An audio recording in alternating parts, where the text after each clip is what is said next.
In our final series on how you can venture into poultry farming, we learn how one can easily manage a big number of chicken on a farm and gain tremendous profits. The major factor why some businesses fail is negligence by employers to monitor and effectively supervise their employees.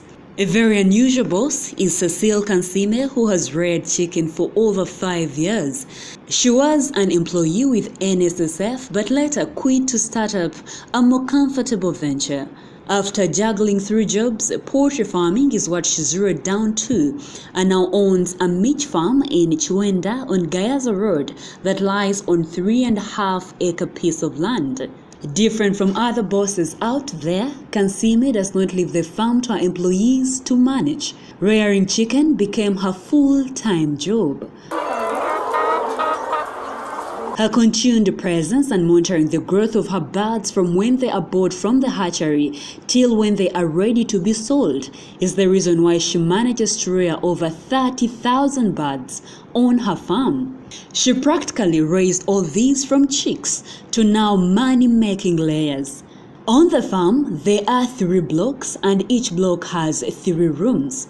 On every block is a bigger room where she rears 3,004 birds, and the remaining 2 blocks on each block has at least 2,005 birds.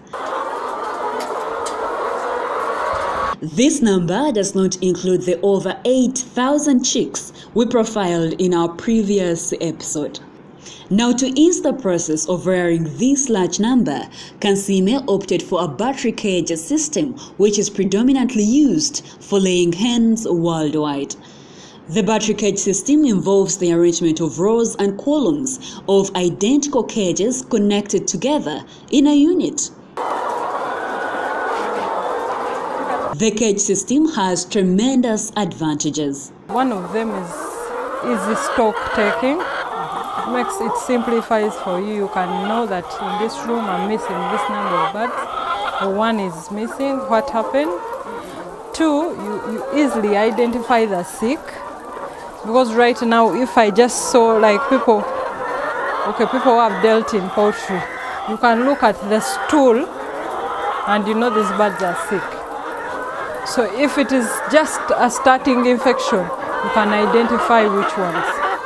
So before you medicate the whole team, you can identify the sick ones easily.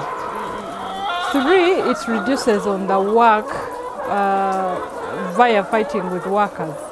Because with deep litter, you have to make sure they change the water, they change the feed, like you saw how I told the gentleman to work on it. So it is a power struggle. If you're not there, you're not sure of what is being done. But with this one, your water flows systematically. So you're comfortable that the water is flowing and the birds are having enough. The only challenge comes in where the nipple is blocked and it is not bringing enough water. And those ones you can easily electrify. Okay. Then also the feed, they put in enough that you don't have to keep running after the worker to go back and put more feed.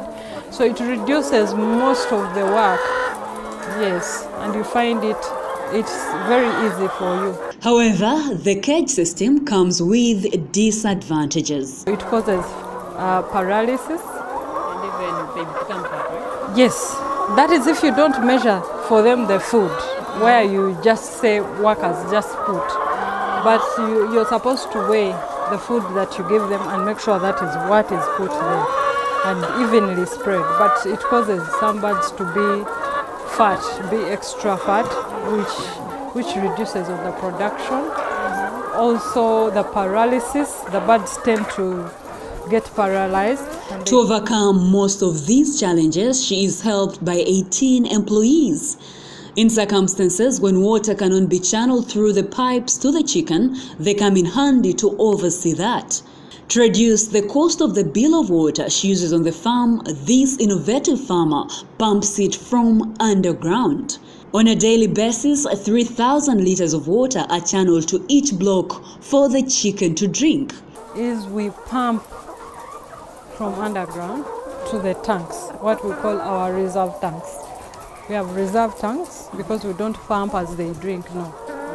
The chances that water might not be there, but when you have the reserve tanks, you're sure that they'll drink from them like for 2-3 days. That's good enough. So what we do, we pump into our reserve tanks, and then the tanks send to the block tank. Now each block, like I told you, has 3 rooms. So each block drinks from 1 tank. 1,000 liters? Yes, 1,000 liters. So each But block? yes. So, but it can take 3 or 2 depending on the day, the weather, the response from the birds. If they are not sick, if there is no medication in the water, they tend to drink lots of water. So like each block can take 2 to 3 tanks, that is 2,000 to 3,000 liters a day. Yeah. Pumping is an option. Yeah. So pumping water is an option than buying water from. Yes. National water, Now 'cause buying it will water be- is damn expensive. You imagine where you're buying, Yeah. and each block is taking around 3,000 liters, and these are That is 3 per day. blocks. So those are 9,000 liters, almost 10,000 liters per day. A day. How much would you pay for national water? I know. It's a lot of money. It's a lot of money. Because I think each unit is now 3,500. So you can Something like imagine. So It would be a 9,000 lot of liters. money. A day, you would find yourself paying 350. And for a month, you'd be stuck. To gain as much profit from your chicken like Kansime, you need to feed the chicken with quality feeds. Now, like you see, this feed you're seeing has in a concentrate, which we said we get from, we replaced mukene. Now we no longer use mukene on this farm. So we use something called a concentrate from a company called Cow Dice, the Dutch company, which gives us that complete feed. Now, a kilo of that concentrate goes for 4,000. A kilo of mukene today is at 4,500. So some people have this tendency of saying, wakolesa imported feed, babe, baina sente. It's not that. It's the logic and the pricing.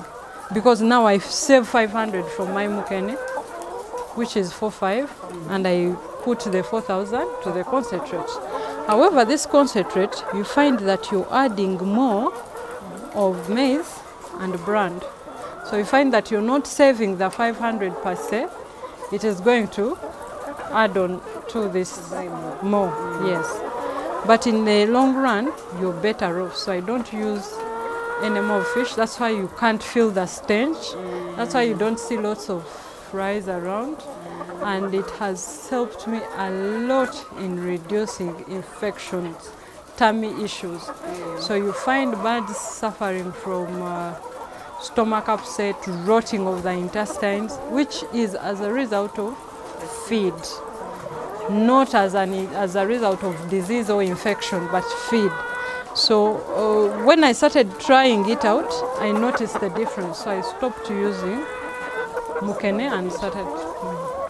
In a few months from now, she'll be able to process some feeds from her farm, but for now, she buys. Here is an example of the type of mixture of the feeds she gives to her chicken to give her what she really needs from them. It is a concoction of that concentrate, sunflower, soya, lime, bran, broken. Broken is kasoli nayenga tomutekamu yenna whole, you crush it, but it stays with those particles, so that's why we call it broken. Yes. Now every chicken gives her an egg every day, and she expects at least 100 trays every day. This is from each room on these 3 blocks. Like I told you, there is 3,004. So at least this room I expect 100 trays. 100 trays. Yes, every day. But they may not come 100 trays because I've told you some birds skip in, some birds, at least it should be 99, 98, that is normal, 96, depending on the weather. Also the weather affects them. If there was a scare that day, they could give you less. So, but at least I should be having 90 and above for me to feel comfortable. On a good day, Kansime collects over 540 trays of eggs. According to her, just 500 trays of eggs can be collected on a bad day. At least in a day, because like I told you, they vary in age.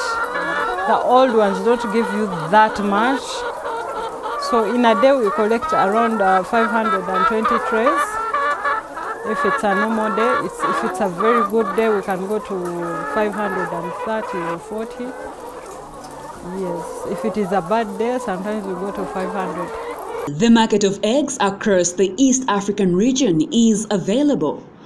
Bulky buyers from Chisanyi Market and Owino Market help with selling them off. However, they are self-proclaimed international buyers Kansime does not deal with. But they have a tendency, they either come and disappear after time because of the fluctuation of demand of the prices and also the demand. Then also, in most cases, the farms that have dealt with them without an agent from Uganda, they tend to steal them and they don't come back. So we are a bit hesitant to deal unless we know the people we are dealing with, or we know that it is a company. But these people who come in the name of Congo, I'm taking for Congo, you're not sure. They need to penetrate in your farm, learn a few things, and the next thing. Her bulky buyers take the eggs in tons. These bulk buyers, they prefer to buy weekly. So if you have like 2-3 bulk buyers, they'll choose days. Because if you say, all of you come on Friday, I may not have enough stock to give them.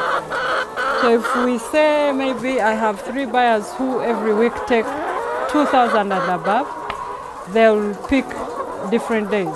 So if you're picking on Tuesday, that's your day. If he's picking on Friday, that's his day. Kansime discloses how much you could earn in a week by just selling eggs, but not chicken. Before expenses. Yes, before expenses. If I'm to sell a week, that means I have sold, maybe I'm giving an approximate of 4,000 trays in a week. And I'm selling to maybe at a price of like 8,100, maybe. That is around 32 M in a week. In a week. Every entrepreneur's satisfaction is to make profits, but that comes as a result of hard work. Kansime has laid it down properly for you who believes rearing poultry could be your breakthrough. I am Ruthi Naseje, reporting for New Vision TV.